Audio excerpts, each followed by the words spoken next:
Have you ever wondered what certain birds sound like? Well, you can learn exactly what they sound like at the BC Wildlife Park. Like, for example, what does a horned lark sound like? Well, that one's not working. The lit up ones. How about a red-winged blackbird?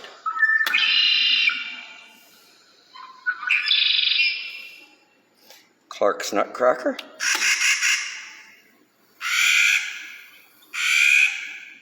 How about the Steller jay?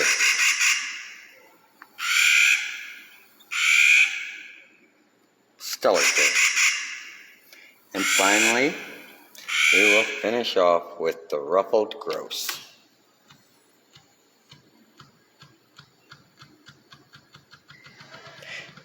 Birds are great vocal communicators. They use hoots, honks, cheeps, and trills to tell of danger and keep in close contact.